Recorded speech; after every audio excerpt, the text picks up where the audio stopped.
Bonjour à tous et bienvenue dans ce nouveau cours qui sera le dernier d'ailleurs de la série Studio One. Ensuite vous aurez, pour ceux qui font la formation MAO, Beatmaker, vous aurez quelques cours supplémentaires donc pour vous aider à apprendre un petit peu les bases du beatmaking et de la MAO et pour vous entraîner et des techniques pour vous faire progresser. On va avoir une seconde fonction qu'on n'a pas encore vue dans la formation, qui s'adresse un petit peu plus aux compositeurs également, qui est la fonction chord track de Studio One. Studio One est capable de générer comme ça des accords à partir d'un seul accord. On va dire que vous connaissez qu'un accord. Par exemple, l'accord de Do majeur, vous faites Do, Mi et Sol, ça vous fait un accord Do majeur. Et à partir de cet accord-là, vous allez pouvoir lui dire, eh ben, je veux tel accord, tel accord, tel accord, et il va vous le faire automatiquement. Donc ça, c'est assez génial.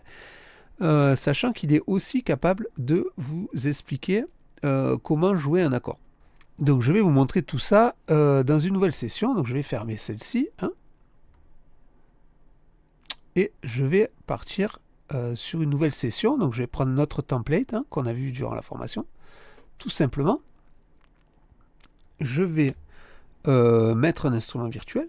Ok, d'accord. Et je vais prendre un son classique de synthé. Hein. Donc j'ouvre Serum. Ça c'est pas mal. Moi je suis né dans les années 80, donc c'est vrai que j'aime bien les sons un petit peu années 80.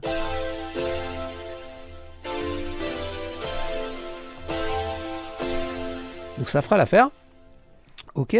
Et je vais vous montrer cette fonction chord track. Donc là vous voyez que je joue des accords. Donc là je joue physiquement sur un clavier MIDI. D'accord.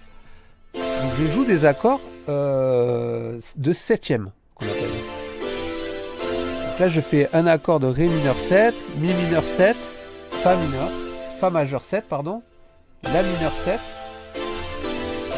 Ok, ce sont des accords qui sonnent un petit peu comme ça, old school. Et donc, mais admettons que vous ne connaissez pas bien le solfège et vous ne savez pas trop quoi jouer comme accord. Vous allez pouvoir partir d'un seul accord et vous allez comme ça pouvoir construire votre arrangement automatiquement. Il va vous générer les accords que vous souhaitez. Je vais vous montrer ça. On va commencer par faire à créer une région MIDI, donc de 4 mesures, par exemple. Hein. Donc je me mets en grid, je vais partir à la mesure 9. Hein. Vous savez que j'aime bien partir à la mesure 9. Je fais une boucle comme ça, j'ai sélectionné 4 mesures. Alors, j'active la loupe. Et avec le crayon, comme ça, je vais dessiner une région MIDI. Ok, qui est vierge. Hein. Si je fais play, rien ne se passe. Ça, vous l'avez vu dans le MIDI. Dans le cours sur le MIDI, je double-clique dessus. Et je vais, comme ça, lui demander de m'afficher déjà, dans un premier temps, les notes de la gamme. Alors moi je vais partir en La mineur. Hop, donc je sélectionne La mineur. Donc c'est mineur naturel hein, qu'on appelle. Et hop, j'active ici et vous voyez que ben, en fait c'est toutes les notes blanches. Donc dans la gamme de La mineur, je peux jouer toutes les notes blanches. Donc si j'essaye de cliquer sur une note noire là, ben, vous voyez que ça ne fonctionne pas. Je peux juste cliquer sur des notes blanches. Okay. Et puis, ben, moi, je connais pas trop les notes, etc. Mais je sais que le La, il est là. Okay, donc, je vais dessiner un La comme ça. Sur une mesure. Okay, puis, je vais le copier comme ça. Une fois, deux fois, trois fois et quatre fois. Okay, donc le nom des notes, vous pouvez les retrouver hein, sur. Vous avez de la documentation sur Internet hein, si vous voulez visualiser physiquement le nom des notes. Mais quand vous passez la souris dessus, vous voyez que il vous dit là vous êtes sur un A2. Donc c'est la note là. Donc les logiciels utilisent la notation américaine. Hein, donc c'est A, B, C, D, E, F, G. Voilà. Donc A pour La, B pour Si, C pour Do, etc. Donc ça, je vous invite à vous documenter quand même hein, si vous voulez faire de la compo, à connaître le nom des notes. Alors là, je lui ai dit, j'ai juste dessiné un La sur 4 mesures parce qu'en fait, je veux changer d'accord à chaque mesure. Le problème, c'est que moi, je suis débutant et je ne sais pas comment on fait un accord de La et encore moins un accord de La7, hein, ce que je vous faisais au départ. Alors, je vais aller ici. Je vais cliquer sur Accord ici. Vous voyez que vous avez votre piste à accord qui apparaît. Je vais prendre mon stylo et je vais dessiner sur chaque mesure un accord. Donc là, il les met de manière aléatoire. Hein. Moi, je sais que je voulais jouer un La mineur au départ, donc je vais cliquer sur la flèche, je vais sélectionner La mineur. Ok. Ensuite, ici, je voulais jouer un D mineur. Il vous propose que des accords de la gamme, hein. C'est ça qui est génial. E mineur.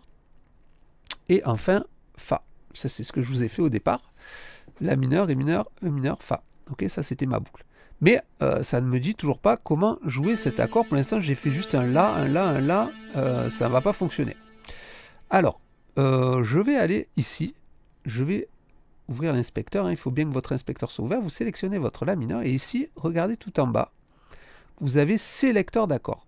Vous cliquez dessus et il va vous ouvrir cette petite fenêtre et vous voyez qu'il vous montre les notes qui sont composées par l'accord de La mineur. Ce qui est quand même vachement intéressant.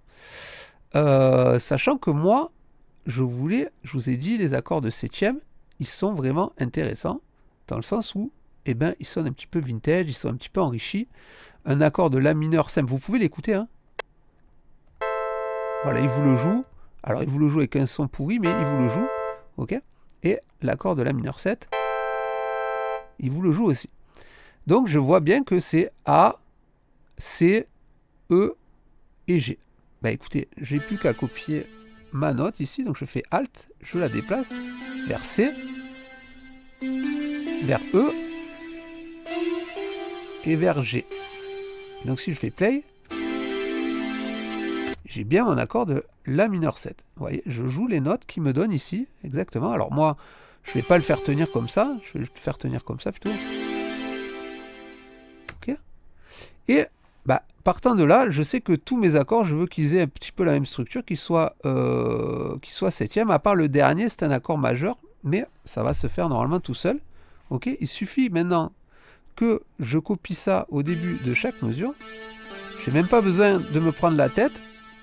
Ok, il va suivre ma grille naturellement. Alors, pour l'instant, il ne la suit pas. Pour qu'il la suive, je vais aller sur ma piste ici. Je vais lui dire suivre accord ici. Hop, je vais cliquer sur proche. Ah, et là, vous voyez ce qui s'est passé. Il m'a généré des accords qui correspondent en fait aux accords que je lui ai rentrés.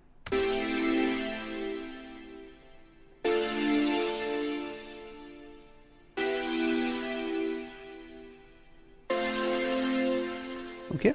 Donc, sauf que là, il m'a fait un Fa classique. Là, il m'a mis un Ré mineur classique. Donc, moi, je voudrais un Ré mineur avec une septième. Il faut lui rajouter la septième ici. Pareil, ici, je veux un Mi mineur avec une septième. Et je veux un Fa majeur avec une septième majeure.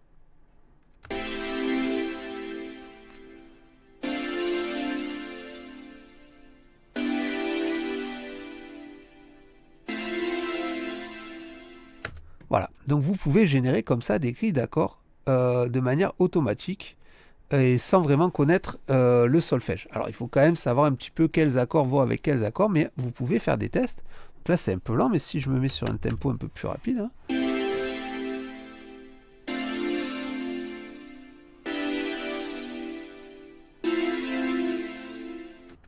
Alors maintenant que j'ai ma base d'accords, je vais rajouter une basse, tout simplement. Je prends un autre instrument virtuel. Ok.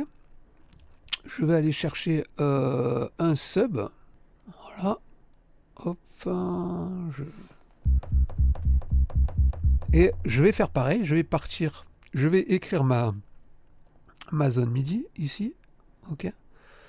Et là, je vais juste rentrer une fondamentale en fait. Donc je sais que ma première note c'était là. Donc je vérifie qu'elle n'est pas trop basse, hein, parce qu'en fonction de la basse, ça peut être là. Là c'est un peu bas. Ok, je vais partir de là. Je vais dessiner donc ma note de là. Hein. Je suis bien sûr A. Ok. Je vais la copier. Pareil, je vais la copier. Et je vais venir activer ici donc la fonction suivre accord. Et là, cette fois-ci, je vais choisir basse. Et vous voyez qu'automatiquement, hop, il m'a mappé la basse sur mes accords.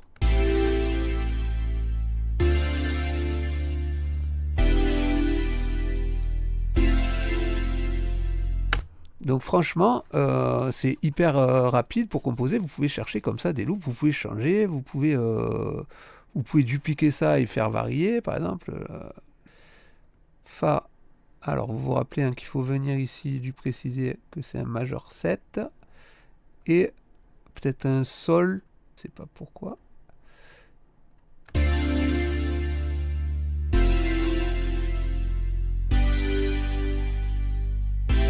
Et voilà, j'ai généré comme ça des accords de manière automatique. Sans bien connaître les notes, hein, vous pouvez faire comme ça des petits accords.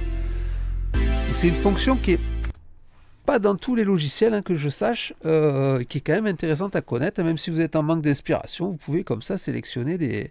Il vous propose parfois des accords. Il sent que là, par exemple, ben ouais, lui, il aime bien le sol dièse.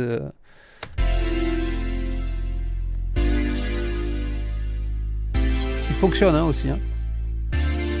Donc voilà pour cette fonction chord track qui est quand même assez puissante. Hein, voilà, vous pouvez générer comme ça des accords de manière puissante.